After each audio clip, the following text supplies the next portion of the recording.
Good afternoon, everybody. How are we? Good to see all of you. It's an honor to be here with all of you. A lot of familiar faces in the room, a lot of new faces. And President Trump is back, and the golden age of America has most definitely begun. The Senate has already confirmed 5 of President Trump's exceptional cabinet nominees: Secretary of State Marco Rubio, Defense Secretary Pete Hegseth, CIA Director John Ratcliffe, Homeland Security Secretary Kristi Noem, and Treasury Secretary Scott Bessent.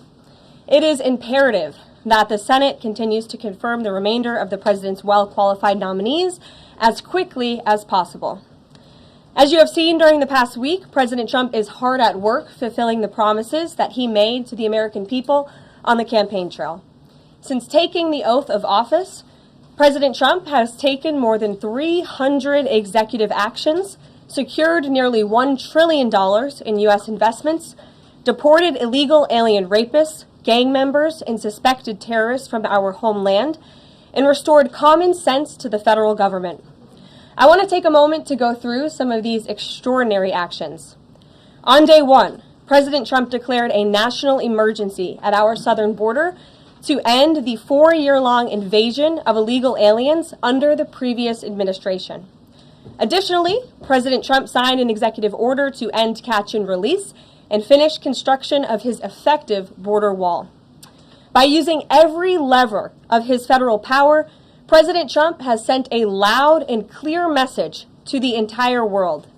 America will no longer tolerate illegal immigration, and this president expects that every nation on this planet will cooperate with the repatriation of their citizens. As proven by this weekend, when President Trump swiftly directed his team to issue harsh and effective sanctions and tariffs on the Colombian government, upon hearing they were denied a U.S. military aircraft full of their own citizens who were deported by this administration. Within hours, the Colombian government agreed to all of President Trump's demands, proving America is once again respected on the world stage. So, to foreign nationals who are thinking about trying to illegally enter the United States, think again. Under this president, you will be detained and you will be deported. Every day, Americans are safer because of the violent criminals that President Trump's administration is removing from our communities. On January 23rd, ICE New York arrested a Turkish national for entry without inspection who is a known or suspected terrorist. On January 23rd, ICE San Francisco arrested a citizen of Mexico unlawfully present in the United States who has been convicted of continuous sexual abuse of a child aged 14 years or younger. ICE St. Paul has arrested a citizen of Honduras who was convicted of 4th-degree criminal sexual conduct with a minor. ICE Buffalo arrested a citizen of Ecuador who has been convicted of rape. ICE Boston arrested a citizen of the Dominican Republic who has a criminal conviction for 2nd-degree murder. This criminal was convicted of murder for beating his pregnant wife to death in front of her 5-year-old son. And ICE St. Paul also arrested a citizen of Mexico who was convicted of possessing pornographic material of a minor on a work computer. These are the heinous individuals that this administration is removing from American communities every single day, and to the brave state and local law enforcement officers, CBP, and ICE agents who are helping in the facilitation of this deportation operation, President Trump has your back, and he is grateful for your hard work. On the economic front, President Trump took immediate action to lower costs for families who are suffering from 4 long years of the Biden administration's destructive and inflationary policies. President Trump ordered the heads of all executive departments and agencies to help deliver emergency price relief to the American people, untangle our economy from Biden's regulatory constraints, and end the reckless war on American energy. President Trump also signed sweeping executive orders to end the weaponization of government and restore common sense to the federal bureaucracy. He directed all federal agencies to terminate illegal diversity, equity, and inclusion programs to help return America to a merit-based society. President Trump also signed an executive order declaring It is now the policy of the federal government that there are only two sexes, male and female. Sanity has been restored. Before I take your questions, I would like to point out to all of you once again have access to the most transparent and accessible president in American history. There has never been a president who communicates with the American people and the American press corps as openly and authentically as the 45th and now 47th President of the United States. This past week, President Trump has held multiple news conferences, gaggled on Air Force One multiple times, and sat down for a two-part interview on Fox News, which aired last week. As Politico summed it up best, Trump is everywhere again. And that's because President Trump has a great story to tell about the legendary American revival that is well underway. And in keeping with this revolutionary media approach that President Trump deployed during the campaign, the Trump White House will speak to all media outlets and personalities, not just the legacy media who are seated in this room. Because according to recent polling from Gallup, Americans' trust in mass media has fallen to a record low. Millions of Americans, especially young people, have turned from traditional television outlets and newspapers to consume their news from podcasts, blogs, social media, and other independent outlets. It's essential to our team that we share President Trump's message everywhere and adapt this White House to the new media landscape in 2025. To do this, I'm excited to announce the following changes will be made to this historic James S. Brady briefing room, where Mr. Brady's legacy will endure. This White House believes strongly in the First Amendment, so it's why our team will work diligently to restore the press passes of the 440 journalists whose passes were wrongly revoked by the previous administration. We're also opening up this briefing room to new media voices who produce news-related content and whose outlet is not already represented by one of the seats in this room. We welcome independent journalists, podcasters, social media influencers, and content creators to apply for credentials to cover this White House. And you can apply now on our new website, whitehouse.gov/newmedia. Starting today, this seat in the front of the room, which is usually occupied by the press secretary's staff, will be called the new media seat. My team will review the applications and give credentials to new media applicants who meet our criteria and pass United States Secret Service requirements to enter the White House complex. So in light of these announcements, our first questions for today's briefing will go to these new media members whose outlets, despite being some of the most viewed news websites in the country, have not been given seats in this room. And before I turn to questions, I do have news directly from the President of the United States that was just shared with me in the Oval Office from President Trump directly, an update on the New Jersey drones. After research and study, the drones that were flying over New Jersey in large numbers were authorized to be flown by the FAA for research and various other reasons. Many of these drones were also hobbyists, recreational, and private individuals that enjoy flying drones. In time, it got worse due to curiosity. This was not the enemy. A statement from the President of the United States to start this briefing with some news. And with that, I will turn it over to questions. And we will begin with our new media members, Mike Allen from Axios, Matt Boyle from Breitbart. Mike, why don't you go ahead? Thank you very much. Caroline, does the president see anything fishy about DeepSeek, either its origins or its cost? And could China's ability to make these models quicker, cheaper, affect our thinking about expanding generation data centers, chip manufacturing? Sure. The president was asked about DeepSeek last night on Air Force One when he gaggled for, I think, the third or fourth time throughout the weekend with members of the traveling press corps. The president said that he believes that this is a wake-up call to the American AI industry. The last administration sat on their hands and allowed China to rapidly develop this AI program.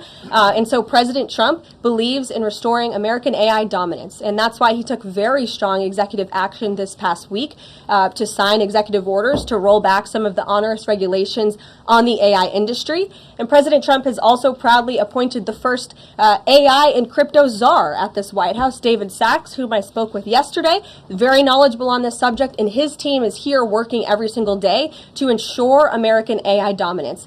As for the national security implications, I spoke with NSC this morning. They are looking into what those may be, and when I have an update, I will share it with you, Mike. Karoline, you say restore U.S. dominance. Is there a fear that the U.S. either is fallen or has fallen behind? And how would the president make sure the U.S. stays ahead? No, the president is confident that we will restore American dominance in AI.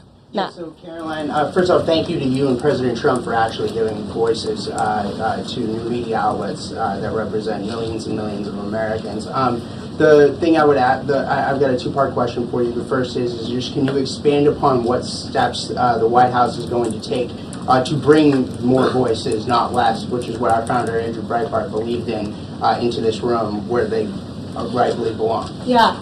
Absolutely. And as I said in my opening statement, Matt, it is a priority of this White House to honor the First Amendment. And it is a fact that Americans are consuming their news media from various different platforms, especially young people. And as the youngest press secretary in history, thanks to President Trump, I take great pride in opening up this room to new media voices to share the president's message with as many Americans as possible. In doing so, number one, we will ensure that outlets like yours, Axios and Breitbart, which are widely respected and viewed outlets, have an actual seat in this room every day. We also, again, encourage anybody in this country, whether you are a TikTok content creator, a blogger, a podcaster, if you are producing legitimate news content, no matter the medium, you will be allowed to apply for press credentials to this White House. And as I said earlier, our new media website is whitehouse.gov/new media. And so we encourage people to apply.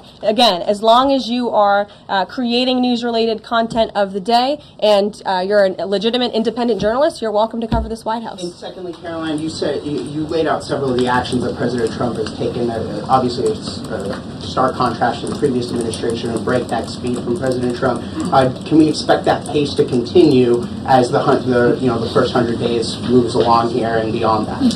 Absolutely. There is no doubt President Trump has always been the hardest working man in politics. I think that's been proven over the past week. This president has again signed more than 300 executive orders. He's taken historic action. I gaggled aboard Air Force One to mark the first 100 days of this administration, 4 p.m. last Friday, or first 100 hours rather. And this president did more in the first 100 hours than the previous president did in the first 100 days. So President Trump, I think you can all expect for him to continue to work at this breakneck speed, so I hope you're all ready to work very hard. I know that we are.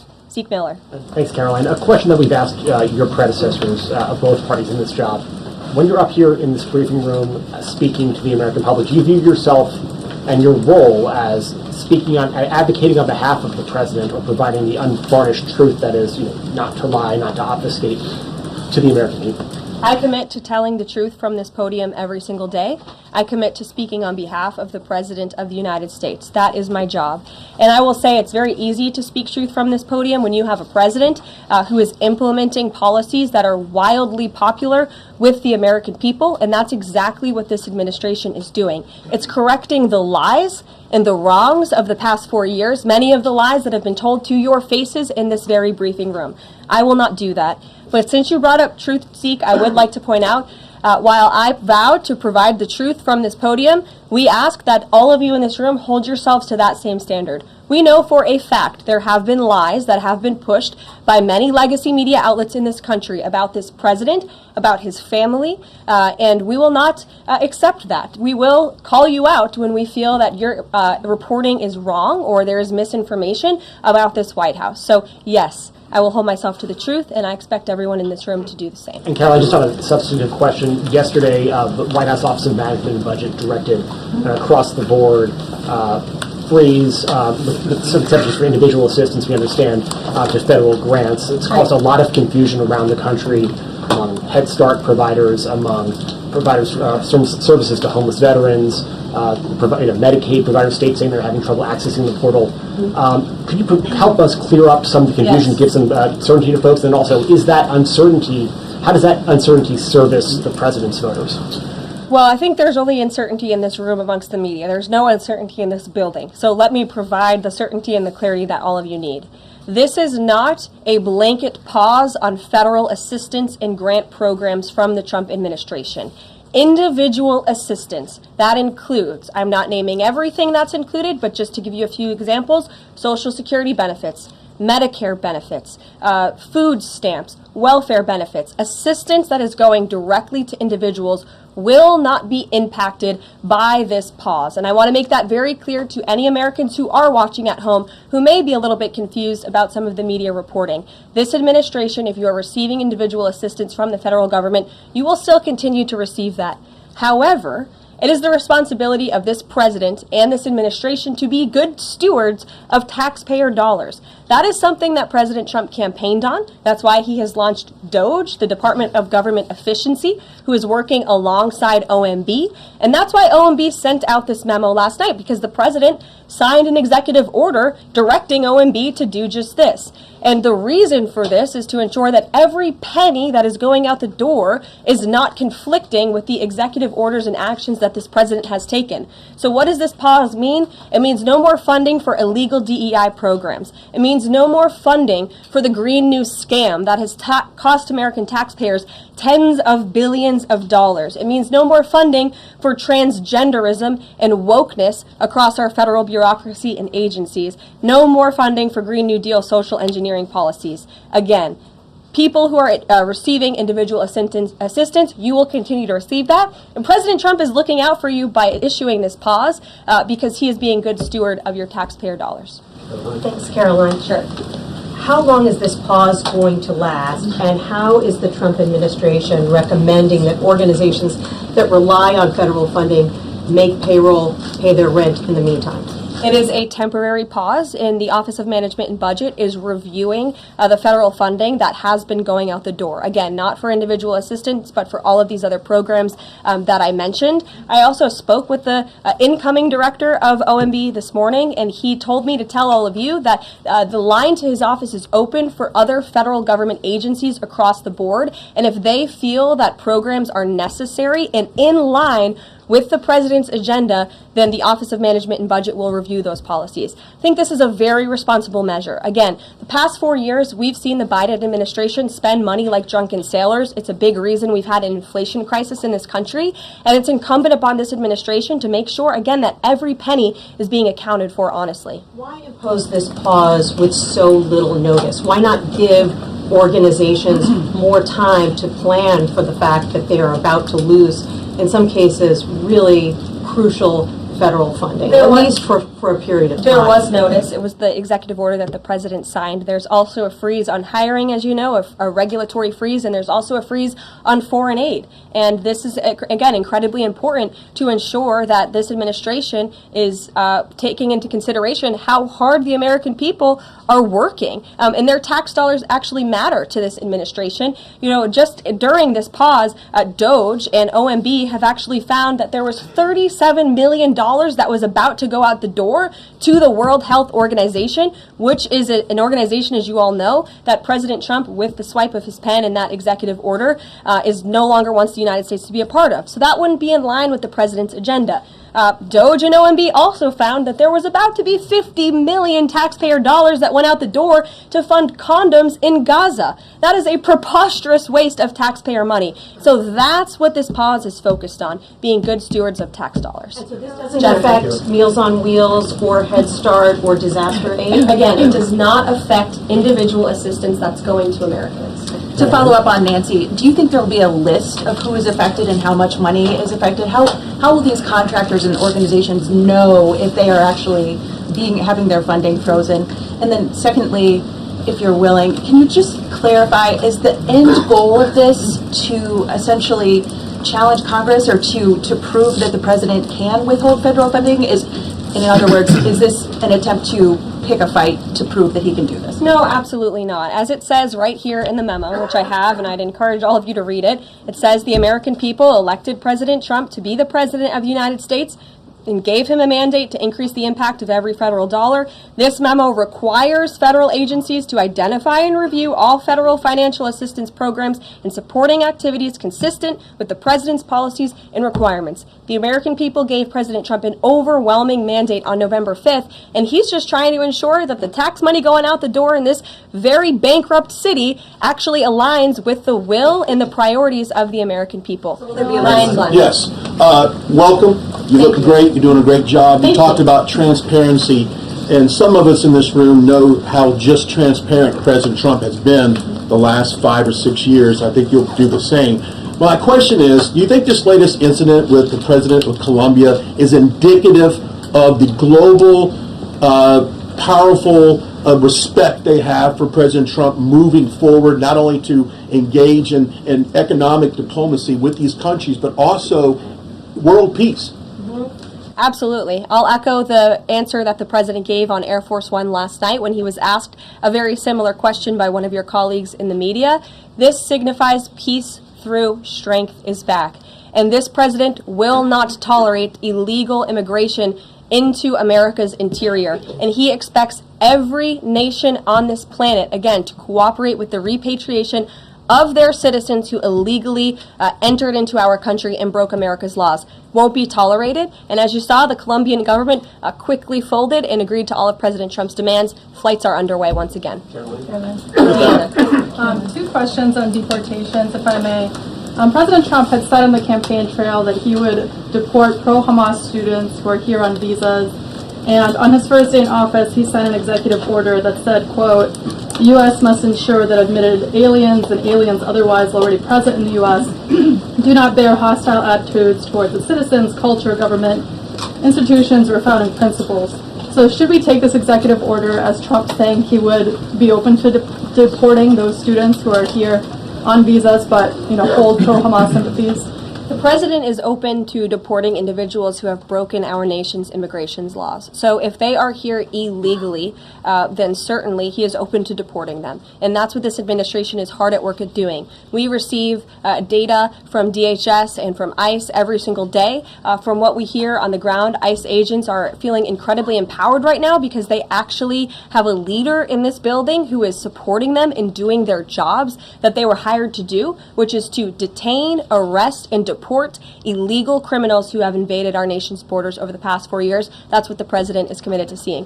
Peter. Very quickly, just following up on the question on immigration first. President Trump, during the course of the campaign in 2024, said the following about illegal immigration. He said, they're going back home where they belong, and we start with the criminals. There are many, many criminals. NBC News has learned that ICE arrested 1,179 undocumented immigrants on Sunday, but nearly half of them, 566 of the migrants, appear to have no prior criminal record besides entering the country illegally. Is the president still focused exclusively, which is a civil crime, it's not criminal? It's a federal crime. So I'm asking though, he said he was going to focus on those violent offenders first. So is violent offenders no longer the predicate for these people to be deported? The president has said countless times on the campaign trail, I've been with him at the rallies, I know you've been there covering them too, Peter, that he is focused on launching the largest mass deportation operation in American history of illegal criminals. And if you are an individual, a foreign national, who illegally enters the United States of America, you are, by definition, a criminal. And so therefore, you are subject to deportation. I apologize for interrupting. So to be clear, it's not violent criminals do not receive precedence in terms of the deportations taking place. The president has also said two things can be true at the same time. We want to deport illegal criminals, illegal immigrants from this country, but the president has said that, of course, the illegal criminal drug dealers, the rapists, the murderers, the individuals who have committed heinous acts on the interior of our country and who have terrorized law-abiding American citizens, absolutely, those should be the priority of ICE, but that doesn't mean that the other illegal criminals who entered our nation's borders are off the table. Understood. Then let me ask you a separate question about the confusion that still exists across the country right now as it relates to the freeze or the pause as it's described. President Trump, of course, ran one of the key policy items was that he was going to lower prices, lower the cost of everything from groceries, as he often said. But in many of the cases, it would seem that some of these moves could raise prices for real Americans on everything from low-income heating, that program, child care programs. Will nothing that the president's doing here in terms of the freeze in these programs raise prices on ordinary Americans? particular actions are you referring to that I'm would... referring to LHEAP right now. That's the low-income heating program, for example. We can talk about, there's no clarity, so I could refer to a lot of them. We don't know what they are specifically. Can you tell us that LHEAP, that LIHEAP is not one of those affected? So you're asking a hypothetical based on programs that you can't even identify. I just identified. What I can tell Well, you just to be is clear, since you guys haven't identified, let's do it together, just for Americans at home. Medicaid, is that affected? I gave you a list of examples: Social Security, Medicare, welfare benefits, food stamps that will not be impacted by this federal pause. I can get you the full list after this briefing from the Office of Management and Budget. But I do want to address the cost cutting because that's certainly very important and cutting the cost of living in this country. President Trump has taken historic action over the past week to do that. He actually signed a memorandum to deliver emergency price relief for American families, which took a number of actions. I can walk you through those. He also repealed many onerous Biden administration regulations. We know over the past 4 years, American households has been essentially taxed $55,000 in regulations from the previous administration. President Trump, with the swipe of his pen, rescinded those, which will ultimately put more money back in the pockets of the American people. So deregulation is a big deal. And then when it comes to energy, I mean, the president signed an executive order to declare a national energy emergency here at home, which is going to make America energy dominant. We know that energy is one of the #1 drivers of inflation, and so that's why the president wants to increase our energy supply to bring down costs for Americans. The Trump energy boom is incoming, and Americans can expect that. Thank you. Caroline, I think some of the confusion I think may be here with this pause on federal funding. You've made it clear you're not stopping funds that go directly to individuals, but there certainly are lots of organizations that receive funding and then may pass along a benefit. Meals on Wheels, for one. They provide meals for over 2.2 million seniors. What is the president's message to Americans out there, many of whom supported him and voted for him, who are concerned that this is going to impact them directly, even if, as you said, the funding isn't coming directly to their wallet? I have now been asked and answered this question 4 times. To individuals at home who receive direct assistance from the federal government, you will not be impacted by this federal freeze. In fact, OMB just sent out a memo to Capitol Hill with Q&A to clarify some of the questions and the answers that all of you are asking me right now. Again, direct assistance will not be impacted. I've been asked and answered about this OMB memo. There's many other topics of the day. Jackie Heinrich. Direct assistance, Caroline, it's going to another organization and then trickling down. Direct assistance that is in the hands of the American people will not be impacted. Again, as I said to Peter, we will continue to provide that list as it comes to fruition. But OMB right now is focused on analyzing the federal government's spending, which is exactly what the American people elected President Trump to do. And one question on Caroline, on immigration. Of the 3,500 arrests ICE has made so far since President Trump came back into office, can you just tell us the numbers? How many have a criminal record versus those who are just in the country illegally? All of them, because they illegally broke our nation's laws, and therefore they are criminals as far as this administration goes. I know the last administration didn't see it that way, so it's a big culture shift in our nation to view someone who breaks our immigration laws as a criminal, but that's exactly what they are. You made one point, worst, they all have a criminal record? And welcome to the briefing If they room. broke our nation's laws, yes, they are criminal, yes. Thank you. On stripping security details for figures like John Bolton, Pompeo, Brian Hook, Senator Tom Cotton said that he's seen the intelligence and the threat from Iran is real for anyone who played a role in the Soleimani strike.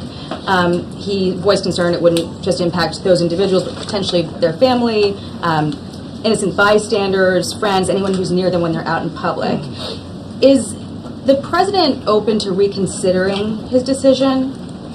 The president was asked and answered this yesterday, and he was firm in his decision despite some of the comments that you had referenced, and he's made it very clear that he does not believe American taxpayers should fund security details for individuals who have served in the government for the rest of their lives, and there's nothing stopping these individuals that you mentioned from obtaining private security. That's where the president stands on it. I have no updates on that. Is there any concern that this decision might jeopardize the administration's ability to hire the best advisors for these kinds of positions in the future? No, in fact, I've talked to the Presidential Personnel Office, who has told me directly that there is such an influx of resumes for this administration that it's incredibly overwhelming. There is no lack of talent for the Trump administration. Reagan, would he take any responsibility if anything happened to these people? Would he feel at all that his decision was a factor in that? The President was asked and answered this yesterday. I defer you to his Thanks, comments. Caroline. Reagan, since you're in the back row, I hear you, the back row hasn't gotten much attention in the last 4 years, so I'm happy to answer your question. And I can project.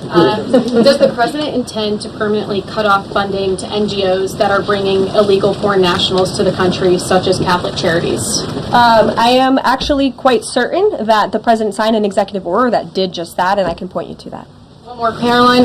President Trump issued an executive order on increased vetting for refugees in visa applications. Part of that order was considering an outright ban for countries that have deficient screening processes. Has the President considered yet which countries might fall into this category? Are countries like Afghanistan or Syria under consideration for a full ban? Yeah, so the President signed an executive order to streamline the vetting for visa applicants and for illegal immigrants in this country who are coming, of course, from other nations. It also directed the Secretary of State to review the process and make sure that other countries around the world are being completely transparent with our nation and the individuals that they are sending here. And so the Secretary of State has been directed to report back to the President. I haven't seen that report yet. We've only been here for a few days. One on the freeze in federal funding. Who advised the President on the legality of telling government agencies that they don't have to spend money that was already appropriated by Congress? Well, as the OMB memo states, this is certainly within the confines of the law. So White House counsel's office believes that this is within the President's power to do it, and therefore he's doing it. Okay, so they disagree with lawmakers who say that they don't have the power to freeze this funding. Again, I would point you to the language in the memo that clearly states this is within the law. And on what happened on Friday night, the administration fired several inspectors general without giving Congress the 30-day legally required notification that they were being fired. I think only 2 were left at DHS and the DOJ. And then yesterday we saw several prosecutors, I believe 12, fired from the Justice Department who worked on the investigations into the President. As you know, they are career prosecutors, therefore they are afforded civil service protections.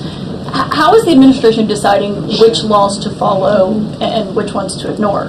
So it is the belief of this White House and the White House counsel's office that the President was within his executive authority to do that. He is the executive of the executive branch, and therefore he has the power to fire anyone within the executive branch that he wishes to.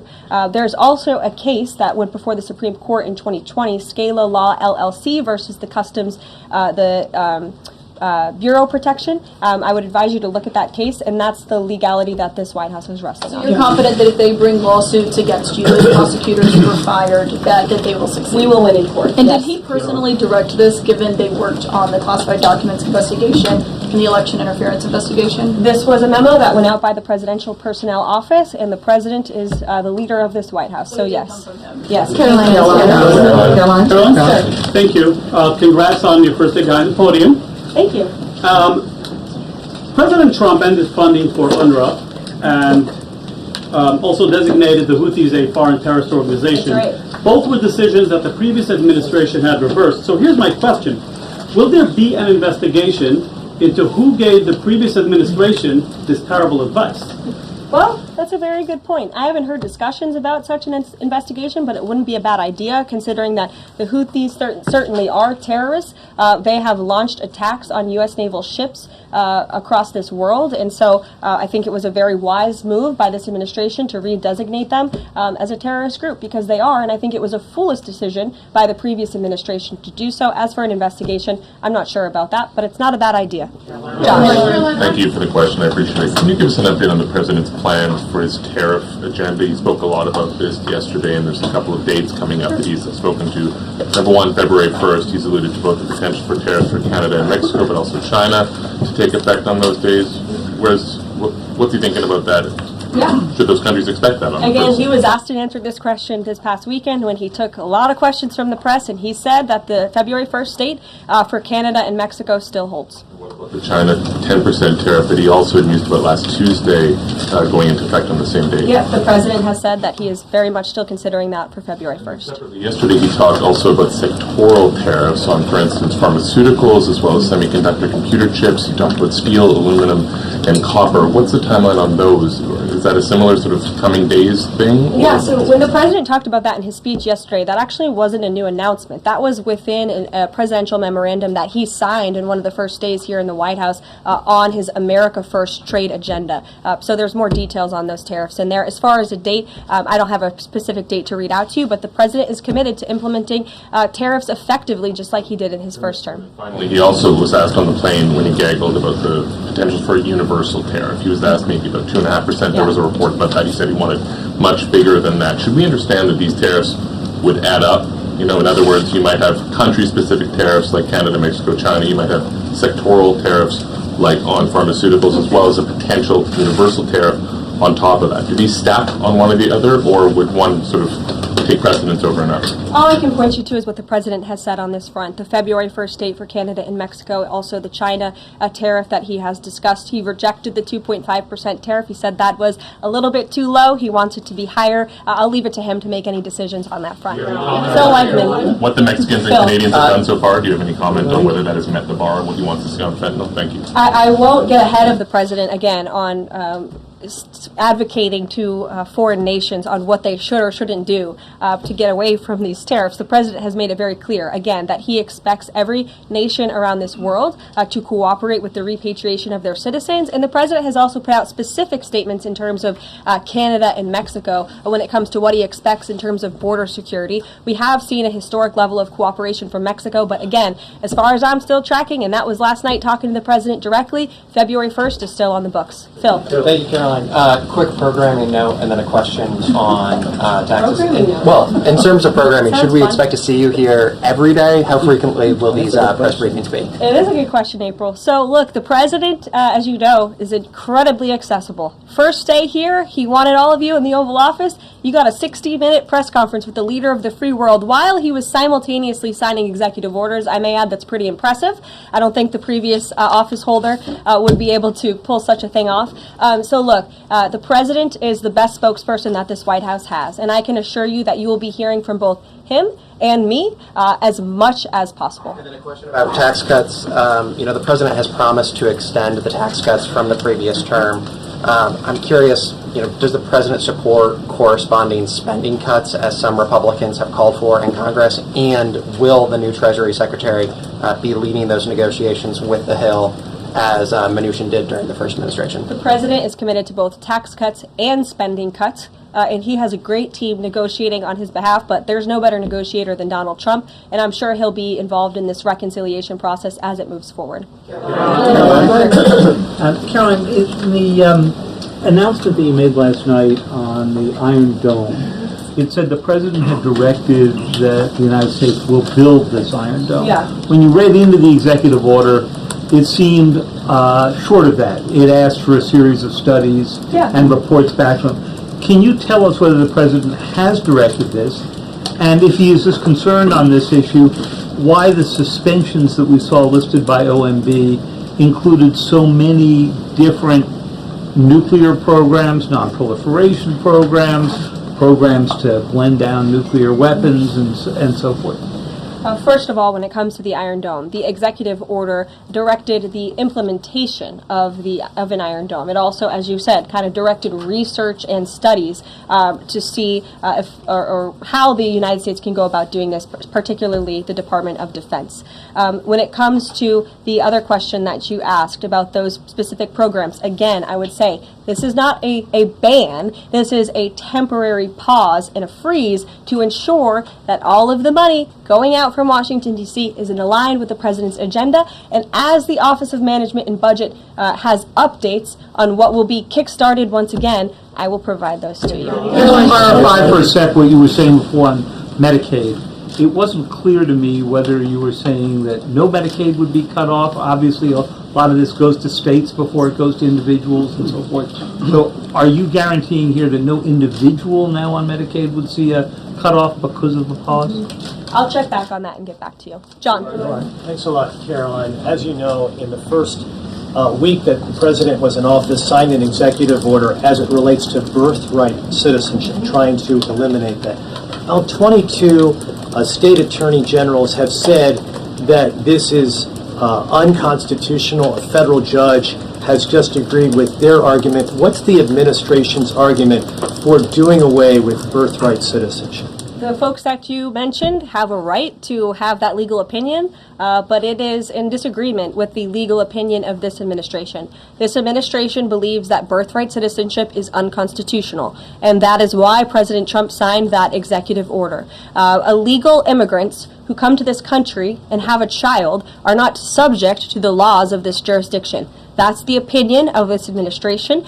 We have already appealed the lawsuit that was filed against this administration, and we are prepared to fight this all the way to the Supreme Court if we have to, because President Trump believes that this is a necessary step to secure our nation's borders and protect our homeland. On foreign policy, Caroline, on foreign policy, if I may, the president's commitment to the NATO defense alliance, is it as strong as the prior administration? Is it the same as when he served as president in his first term in office? As long as NATO pays their fair share, and President Trump has called on NATO allies to increase their defense spending to 5%. You actually saw the head of NATO at Davos last week on Bloomberg television saying that President Trump is right, and if Europe wants to keep itself safe, they should increase their defense spending. I would just add that there was no greater ally to our European allies than President Trump in his first term. The world for all nations in Europe, and of course here at home, was much safer because of President Trump's peace through strength diplomatic approach. Thank you, Caroline, and it's great to finally be called on as well in the briefing room. I appreciate that. Of course, we know President Trump just got back from North Carolina and California meeting with victims of natural disasters. There's the 2-year anniversary of the East Palestine, Ohio toxic train derailment. Does the president have any plans to go visit the victims of that toxic spill, or just visit in general? No plans that I can read out for you here. If that changes, I will certainly keep you posted. What I can tell you is that President Trump still talks about his visit to East Palestine, Ohio. That was one of the turning points, I would say, in the previous election campaign, where Americans were reminded that President Trump is a man of the people, and he, as a candidate, visited that town that was just derailed by the train derailment, no pun intended, and he offered support and hope, just like I saw the president do this past week. It was a purposeful decision by this president on his first domestic trip to go to North Carolina and to California to visit with Americans who were impacted by Hurricane Helene and also by the deadly fires. A red state and a blue state, both of which feel forgotten by the previous administration and the federal government. That is now ended under President Trump. He will continue to put Americans first, whether they're in East Palestine, in Pacific Palisades, or in North Carolina. Thank you, Caroline. On California, could you please clarify what the military did with the water last night, as referenced in the president's Truth Social post? The water has been turned back on in California, and this comes just days after President Trump visited Pacific Palisades, and as you all saw, applied tremendous pressure on state and local officials in Pacific Palisades, including Los Angeles Mayor Karen Bass, to turn on the water and to direct that water to places in the south and in the middle of the state that have been incredibly dry, which has led to the expansion, the rapid expansion of these fires. So could you clarify what the military's role was, where the water came from, and how it got there? Again, the Army Corps of Engineers has been on the ground in California to respond to the devastation from these wildfires, and I would point out that just days after President Trump visited the devastation from these fires, the water was turned on. That is because of the pressure campaign he put on state and local officials there who clearly lack all common sense. And I will never forget being at that roundtable with the president last week and hearing the frustration in the voices of Pacific Palisades residents who feel as though their government has just gone insane. Before President Trump showed up on the scene, Karen Bass was telling private property owners that they would have to wait 18 months to access their private property. So this administration, the president and his team that's on the ground in California, Rick Grinnell, who he has designated to oversee this great crisis, it will continue to put pressure on Karen Bass and state and local officials to allow residents to access their properties. This is a huge part of it. These residents want to take part in their own clearing out of their properties. They should be able to do that. It's the United States of America. What happened to our freedom? Clearly it's gone in California, but not anymore under President Trump. April. Caroline, welcome to the briefing room. Thank you. Several questions. One on the pause. Will minority serving institutions, preferably colleges and universities, have those monies held back temporarily at this moment? Again, I have not seen the entire list because this memo was just sent out. So I will provide you all with updates as we receive them, okay? Also, secondly, when it comes to immigration, there is this southern border focus. What happens to those who overstayed their visas? That is part of the broken immigration system. In 2023, there was a report by the Biden administration, the Homeland Security Department, that said overstays of visas were 3 times more than usual. Will there be a focus on the overstays for visas as well? If an individual is overstaying their visa, they are therefore an illegal immigrant residing in this country and they are subject to deportation. And also yes. Lastly, as we're dealing with anti-DEI, anti-woke efforts, we understand this administration is thinking about celebrating Black History Month. Have you got any word on that? Anything that you can offer to us? As far as I know, this White House certainly still intends to celebrate, and we will continue to celebrate American history and the contributions that all Americans, regardless of race, religion, or creed, have made to our great country, and America is back. Christian Dayton. Thanks, Caroline. Just real quick, you mentioned the inflation executive order the president signed, but egg prices have skyrocketed since President Trump took office, so what specifically is he doing to lower those costs for Americans? Really glad you brought this up because there is a lot of reporting out there that is putting the onus on this White House for the increased cost of eggs. I would like to point out to each and every one of you that in 2024, when Joe Biden was in the Oval Office or upstairs in the residence sleeping, I'm not so sure, egg prices increased 65% in this country. We also have seen the cost of everything, not just eggs. Bacon, groceries, gasoline have increased because of the inflationary policies of the last administration. As far as the egg shortage, what's also contributing to that is that the Biden administration and the Department of Agriculture directed the mass killing of more than 100 million chickens, which has led to a lack of chicken supply in this country, therefore a lack of egg supply, which is leading to the shortage. So I will leave you with this point. This is an example of why it's so incredibly important that the Senate moves swiftly to confirm all of President Trump's nominees, including his nominee for the United States Department of Agriculture, Brooke Rollins, who is already speaking with Kevin Hassett, who's leading the economic team here at the White House, on how we can address the egg shortage in this country. As for costs, I laid out the plethora of ways that President Trump has addressed saving costs for the American people over the past week. He looks forward to continuing to doing that in the days ahead. One more border question. Are Medicaid portals down in all 50 states?